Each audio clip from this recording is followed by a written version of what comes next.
So the DOJ is currently investigating after anti-ICE activists stormed a church in St. Paul over a pastor's alleged ties to ICE, or they thought he had ties to ICE. Now, this comes as 1,500 soldiers are now on standby, ready to deploy amid growing protest in the state. Just so uncalled for, the church incident. Matt Finn is live in Minneapolis with the latest. Hey, Matt. Hi, Ainsley. Those protesters walked into that church service, started screaming chants for Renee Good, who is the woman who was shot by ICE earlier this month, getting into churchgoers' faces, all because they say one of the pastors works for ICE. You are a fake pastor. You are a fake Christian. Ridiculous, dude. Stand up, fight back. The demonstration organizer told Don Lemon, a former news anchor who was following the protesters, that it was a clandestine operation meant to disrupt a, quote, key location. One video appears to show a protester inside the church calling the churchgoers comfortable white people and shouting, "You have your nice jewelry. What do you do to stand with your Somali community?" Now, so far, we have not seen Minnesota Governor Tim Walz or Minneapolis Mayor Jacob Frey publicly responding to the St. Paul Church being stormed. The Justice Department has launched a civil rights investigation into the protesters bursting through the doors of the House of Worship.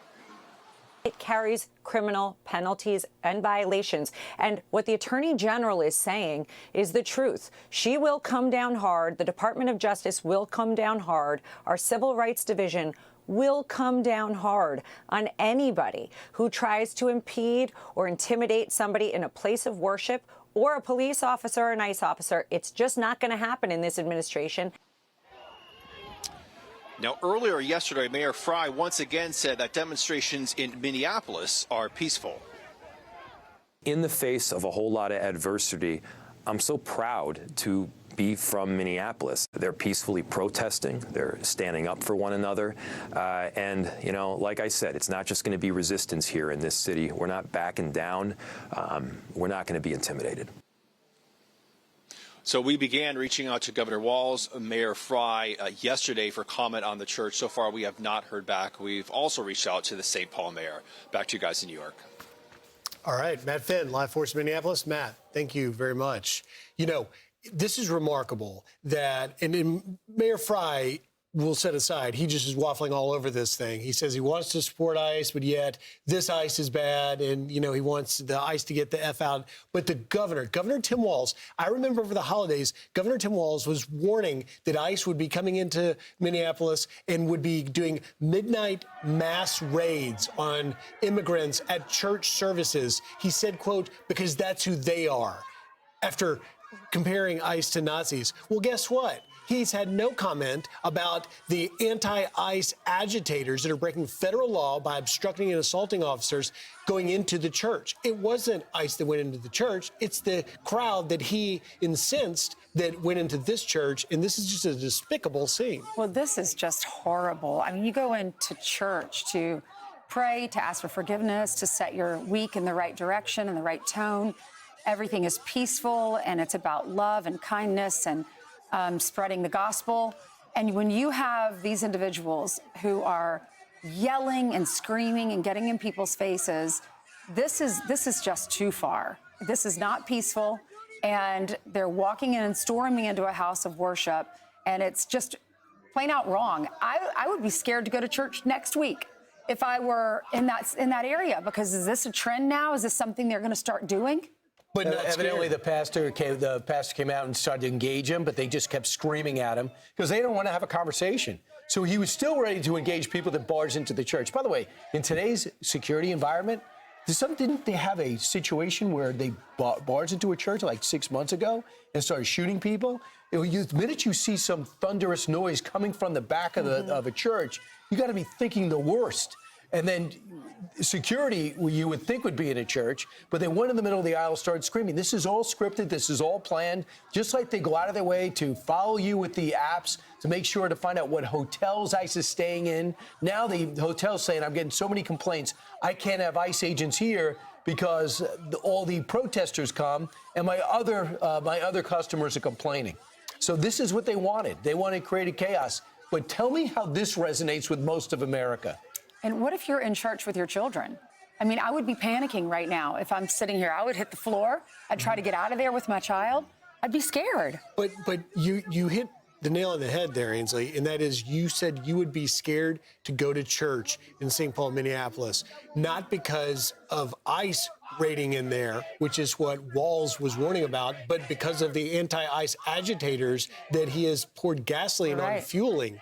And the fact that we keep hearing, Governor Walz just called for people to document the atrocities, that there's an invasion of the federal government. This is a dangerous narrative, and it's leading to actual violence in situations like we just watched. Right. So I think it's inevitable those 1,500 troops are going to come down because he's not letting the cops help. So what are they going to do? ICE agents got 3,000 there. So there's no doubt about it. He's going to be bringing those troops down from Alaska. But the mayor said to Donald Trump, he said, we don't need more federal agents to keep people safe. We are safe. Does that look safe to you? No. Would you want to stand in the middle of that? Would you want to be in church service when you have hundreds of people coming in and screaming? So what I think is so amazing, he goes, I'm so proud for Minneapolis. They're standing up for our neighbors, Somali neighbors. Your Somali neighbors are fine if they are here legally. If they're not here legally, they're going to go. That's it. It doesn't matter. And then when you say, well, a lot of the neighbors are pitching in and they're going shopping because people are afraid to go shopping. You should only be afraid to go shopping if there's a warrant out for your arrest or if you're here illegally. If you're helping them out, it's you're helping them stay in your city illegally, which is against the law.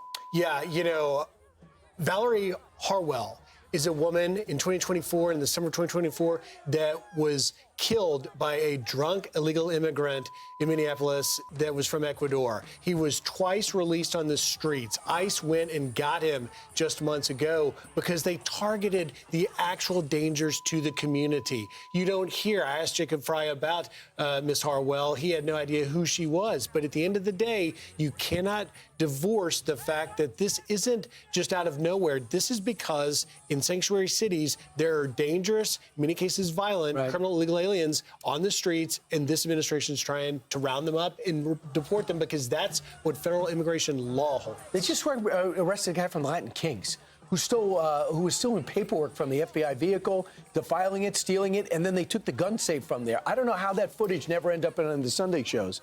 And if you just go on X, you could see all the attacks on ICE. And for this mayor not to be confronted by this footage is ridiculous. Or the governor. Well, and we're focusing so much on Minneapolis, Minnesota.